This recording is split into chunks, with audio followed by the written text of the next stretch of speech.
Hi hello ನಮಸ್ತೆ welcome to my channel. ಇವತ್ತು ನಾನು ಹಾಲು ಖೀರ್ ಮಾಡ್ತಾಯಿದ್ದೀನಿ. ಹಾಲು ಖೀರ್ಗೆ 2 ಲೀಟ್ರಷ್ಟು ಹಾಲು ತೊಗೊಂಡಿದ್ದೀನಿ. ನಾನು ಇಲ್ಲಿ 2 ಲೀಟ್ರ್ ಹಾಲನ್ನ ಕಾಯಿಸೋಕೆ ಇಡ್ತಾಯಿದ್ದೀನಿ. 2 ಲೀಟ್ರ್ ಜೊತೆಗೆ ನಾನು ಅರ್ಧ ಲೀಟ್ರಷ್ಟು ನೀರು ಹಾಕ್ಕೋತೀನಿ. ಇದಕ್ಕೆ ಹಾಲು ಕಾಯೋ ಅಷ್ಟರಲ್ಲಿ ಡ್ರೈ ಫ್ರೂಟ್ಸ್ ಎಲ್ಲ ಕಟ್ ಮಾಡ್ಕೊಳ್ಳೋಣ.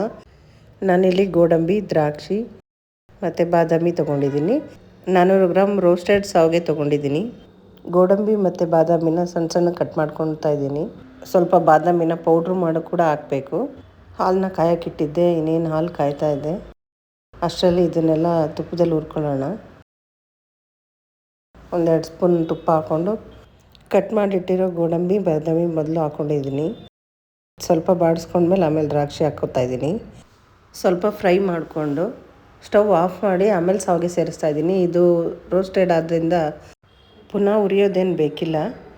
ಮಿಕ್ಸ್ ಮಾಡಿಕೊಂಡು ಆಮೇಲೆ ಹಾಲಿಗೆ ಸೇರಿಸ್ಕೊಂಡ್ರೆ ಸಾಕು. ಇಲ್ಲಿ ನಾನು 400 ಗ್ರಾಮ್ ಶಾವಿಗೆ ಪ್ಯಾಕೆಟಲ್ಲಿ 300 ಗ್ರಾಮ್ ಅಷ್ಟು ಮಾತ್ರ ನಾನು ಶಾವಿಗೆ ಉಪಯೋಗಿಸ್ತಾ ಇದ್ದೀನಿ. ಅದಕ್ಕೆ ಒಂದು ಬಟ್ಲಲ್ಲಿ ಅಳತೆ ಮಾಡಿ ತೊಗೊಂಡಿದ್ದೀನಿ ನಾನು. ಹಾಲು ಕಾಯ್ದಿದೆ, ಅದಕ್ಕೆ ಹುರಿದಿರೋದನ್ನೆಲ್ಲ ಮಿಕ್ಸ್ ಮಾಡ್ಕೊಳ್ಳೋಣ.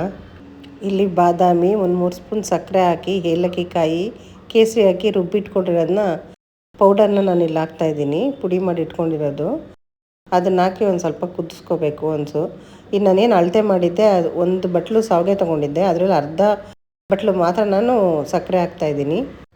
ಸಕ್ಕರೆನ ನಾವು ಕೊನೆಯಲ್ಲೇ ಹಾಕ್ಕೋಬೇಕು. 1-2 ಸರಿ ತಿರುಗಿಸ್ಕೊಂಡು ಒಂದು ಕುದಿ ಬರೋವರೆಗೂ ಬಿಟ್ಟು ಆಮೇಲೆ ಸ್ಟವ್ ಆಫ್ ಮಾಡ್ಕೋಬೇಕು. ಒಂದು 15 ನಿಮಿಷ ಹಾಗೆ ಮುಚ್ಚಿಟ್ಬಿಡ್ಬೇಕು. ಹಾಲು ಖೀರ್ ರೆಡಿ ಆಗುತ್ತೆ. ಸಕ್ಕರೆನ ಕೊನೆಯಲ್ಲಿ ಹಾಕೋದ್ರಿಂದ ಪಾಯಸ ಗಟ್ಟಿ ಆಗಲ್ಲ.